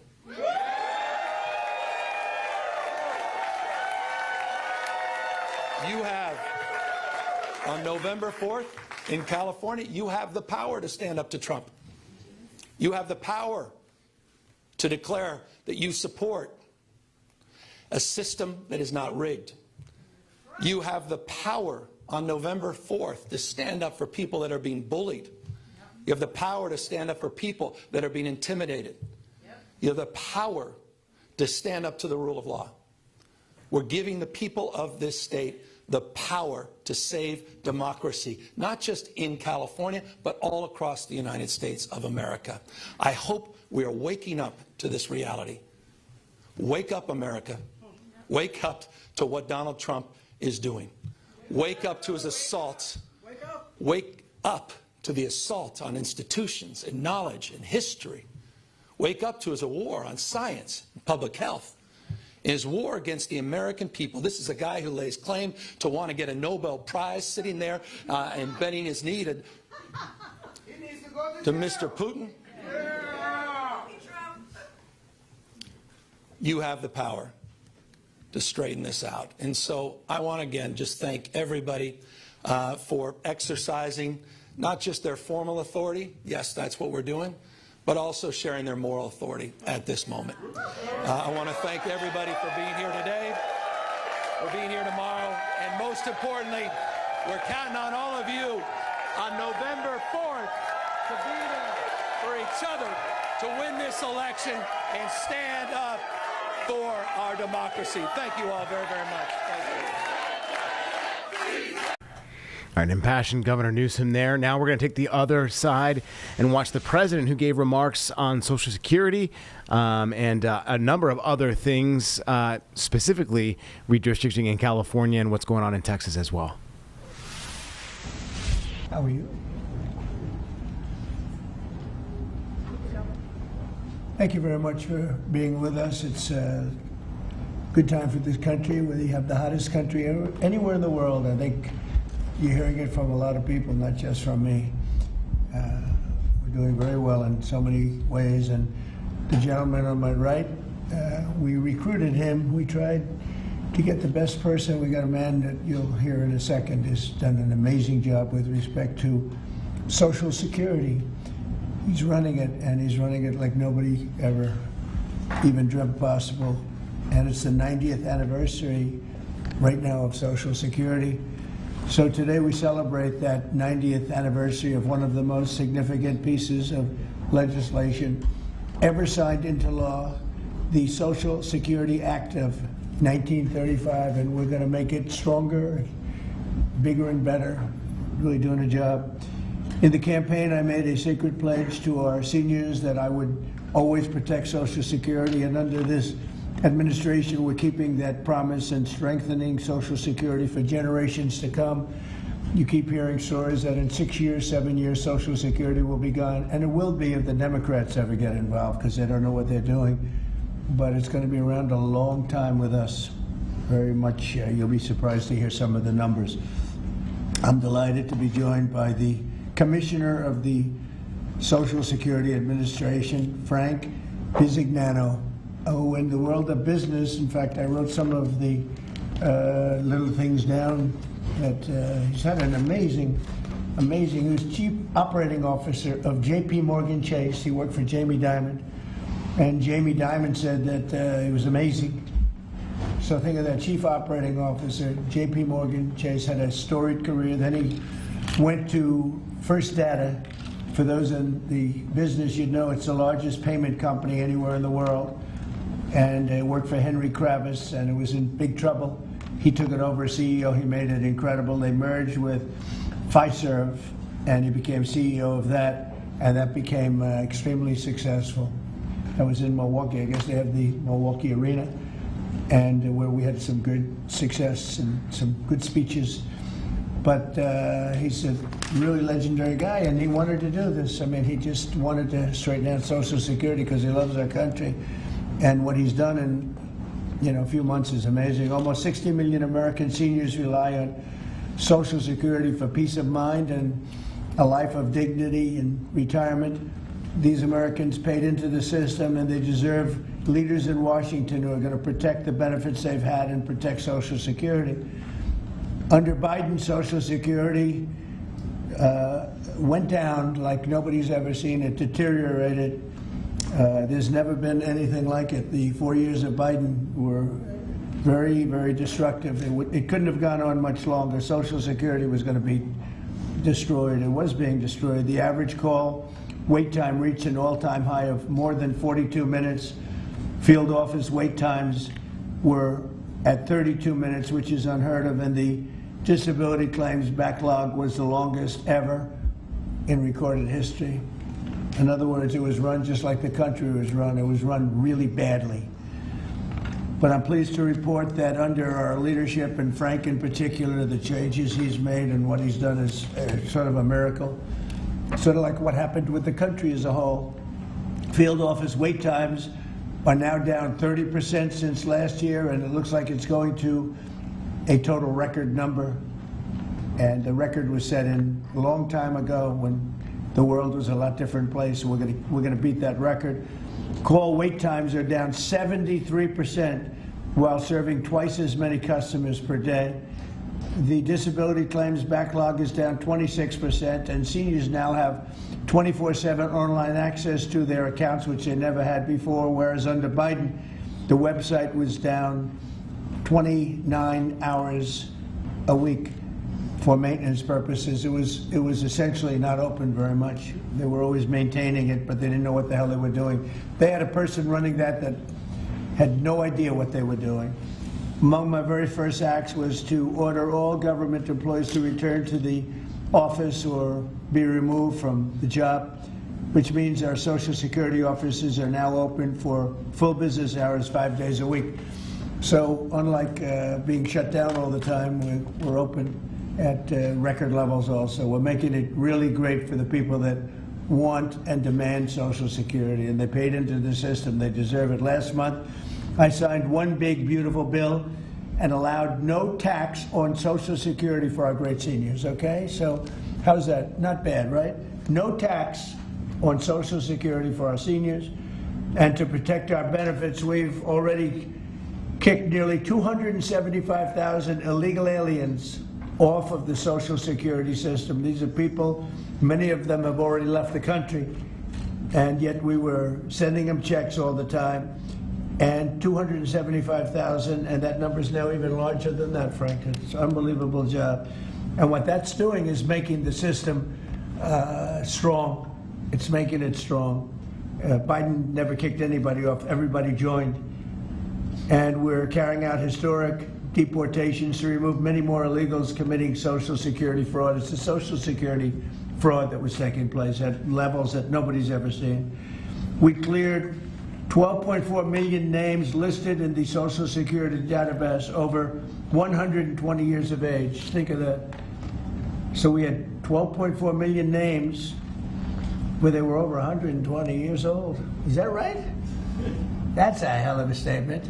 I have a feeling, Dan, that's not really gonna, that really didn't happen, did it? So you have 12.4 million names listed in the Social Security database that were over 120 years of age, meaning you were breaking records, because I've never heard of anybody at 125. There were nearly 135,000 people listed who were over 160 years old, and in some cases getting payments. So somebody's getting those payments, and we're after that.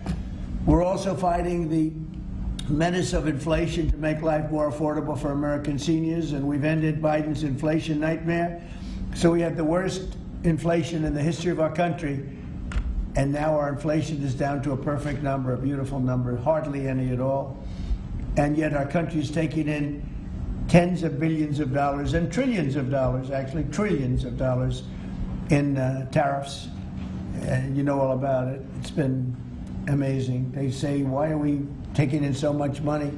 Last week they found $29 billion and they couldn't figure out where. I said, check the tariff shelf.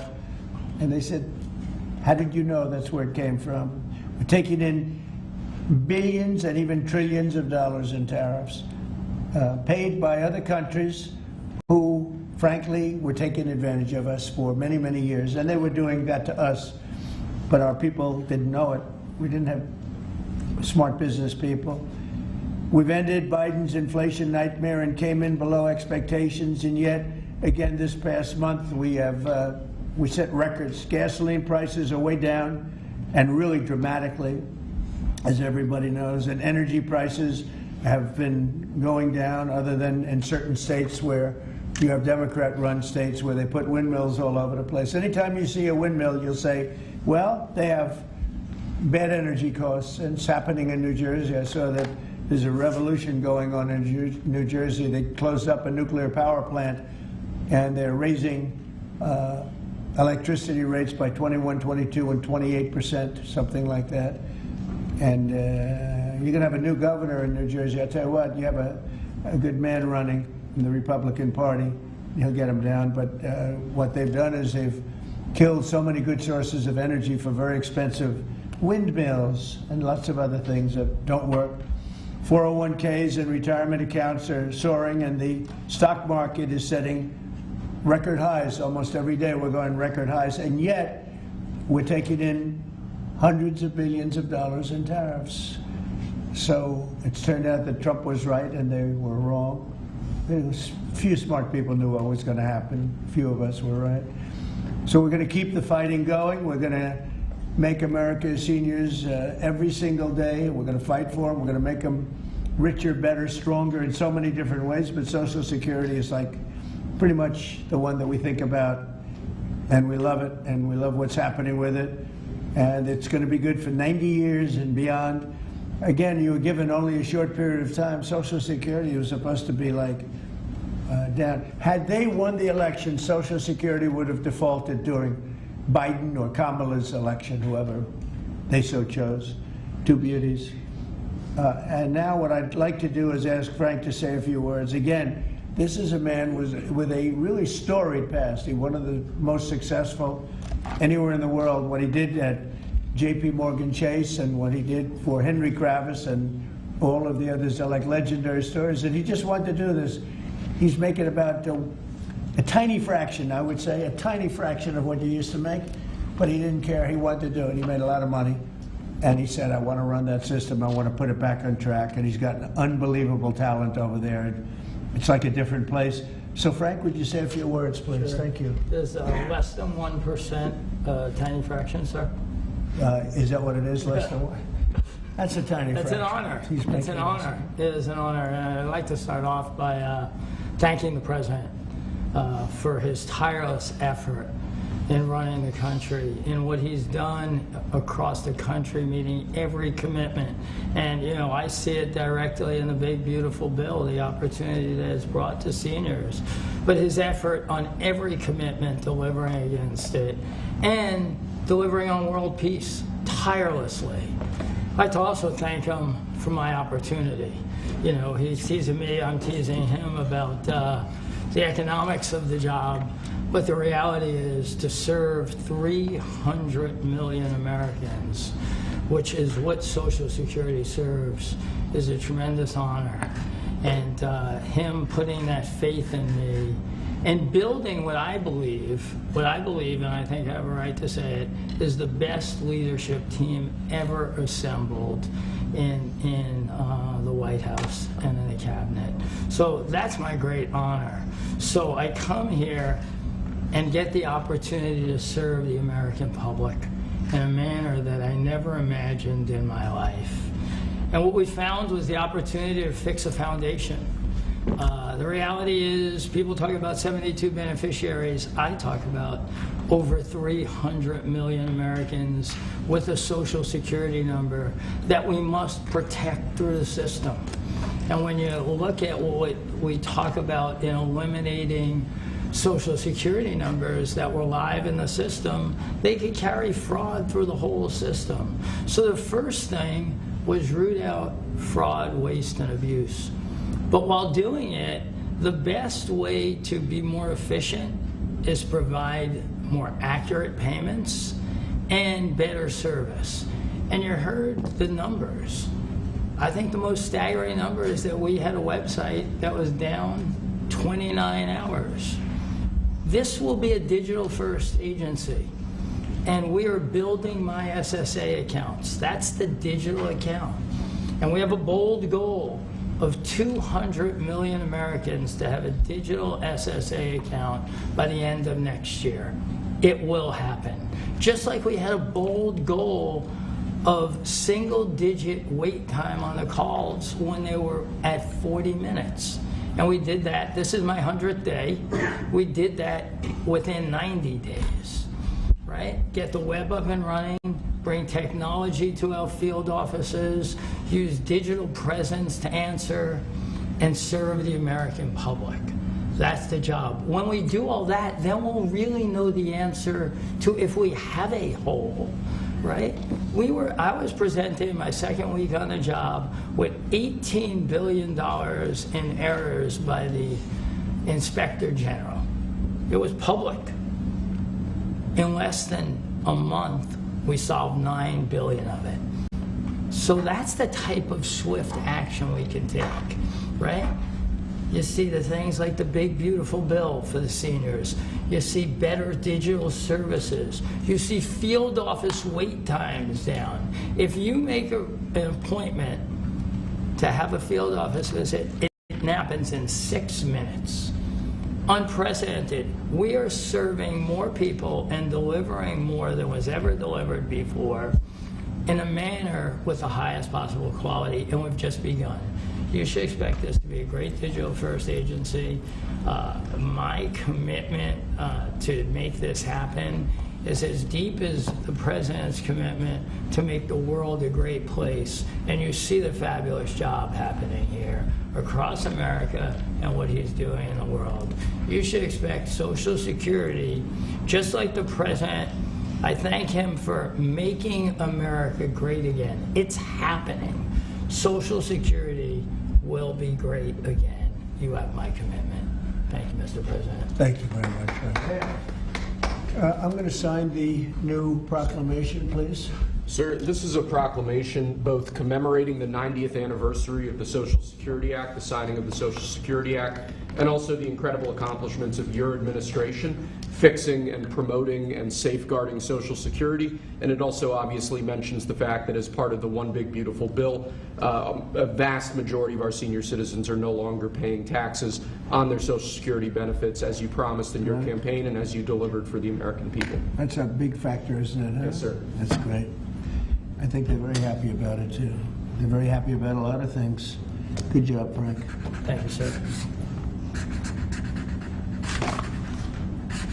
And Frank has brought with him some of the most talented people in business, and they were making a lot of money, but they made a lot of money. They had money they didn't have to make anymore, and they just want to do this. They want to have our country become strong and good, and that's what's happening, and we're doing that in a lot of locations, a lot of areas. You deal with some of the people that are commissioners, that are secretaries of state, of secretaries of treasury and of commerce, people that were really, really successful people, and they gave all that up to make a very small amount of money. They don't even consider it a fraction. You say 1%, less than 1%. That's pretty good. That's a big pay cut. But Frank is one of the most outstanding of all. His career has been incredible, and you just have to look at what happened at J.P. Morgan Chase and look at what happened with First Data. First Data was the biggest company of its kind in the world, but it was not going to make it. He went in, and it became a tremendous success and merged into another company, and he became the head of that company. Then he said, let me go save Social Security. Because as big as that stuff is, it's small potatoes compared in terms of numbers, right? In terms of numbers, these are big numbers. Government numbers are big numbers. So I want to thank everybody for being here, but I'm really proud of you, Frank. And here's your proclamation, and let's take a look at what that looks like. Signed by the human hand. For a change. That's good, right? Do you have any questions for Frank? How about the questions for Frank? For Frank? Mr. President? Yes, on Social Security. Please. First and foremost, this was a major campaign promise that you had. 2023, it was one of the first Agenda 47s that you put out. It was titled, We Must Protect Medicare and Social Security. Why was this important for both of you to get done, and given the fact that it'll impact millions of lives?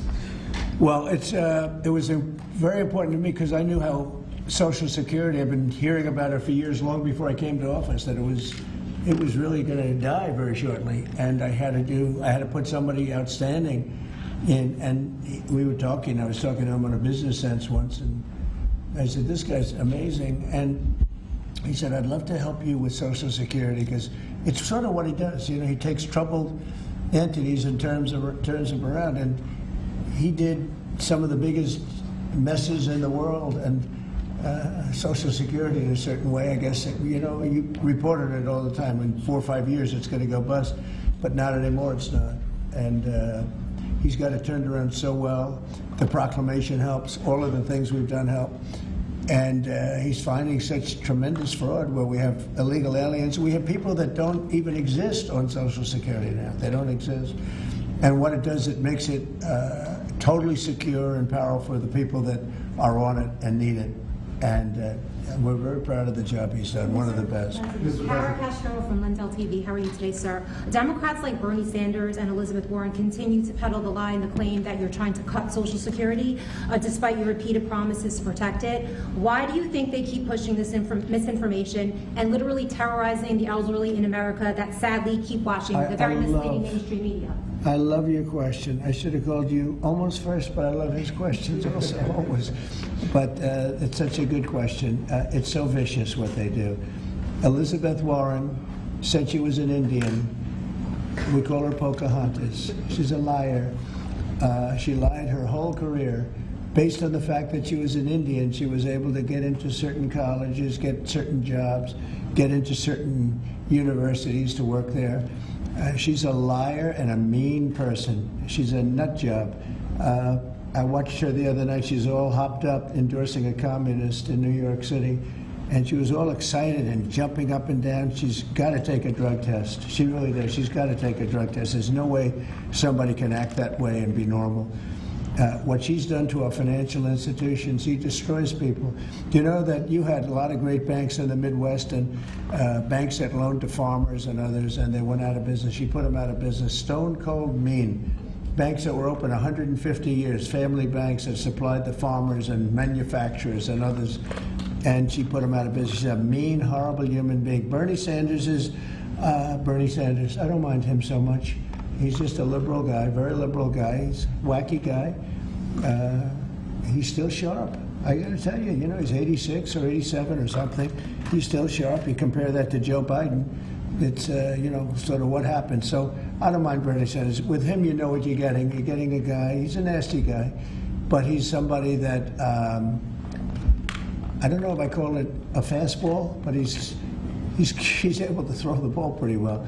He's okay. I watched him the other day. He was totally on the opposite side of things. I will say this, the biggest issue right now, and an issue that's really taken hold, is crime, stopping crime in the cities, and the Democrats are fighting the stopping of crime. So I think that's like men playing in women's sports is okay, or transgender for everybody okay, but this is a bigger issue. This is the biggest of all issues. Crime is rampant in D.C. It's rampant in our generally blue-run cities, and they've got to do something about it, or they're never going to win another election. And instead of calling me a dictator, they like to say Trump's a dictator. Trump's a dictator. Well, I had calls from many, many friends, including Democrats. I have a lot of Democrat friends, but they're normal people. And they were thanking me so much for what I'm doing in D.C. They feel so safe already. And at the border, we had 0 people come in, and this is done by a liberal group. They're the people that do it. I have nothing to do with it. 0 people in 3 months. We had 0, 0, and 0 for 3 months. And last year we had millions of people pouring in from all countries, from jails, from drug addicts, gang members, drug dealers by the thousands and thousands. 11,888 murderers, half of whom committed more than one murder. They flowed into our country, and for the last 3 months we had none. And I didn't remember when Joe Biden used to always go, I need legislation. I had no legislation. I just said we're closing the borders, and the whole world understood it because they respect your country again. They really respect this country again. They didn't respect it. When he said it, it didn't mean anything. But now they know it meant a lot. And Mexico. All right, we thought it was important to obviously give you both sides of not only this argument, but both sides of the aisle as a whole. That's what we believe here on WCNC Plus, giving you both sides and letting you make the decision. We'll see you tonight on WCNC Charlotte at 11.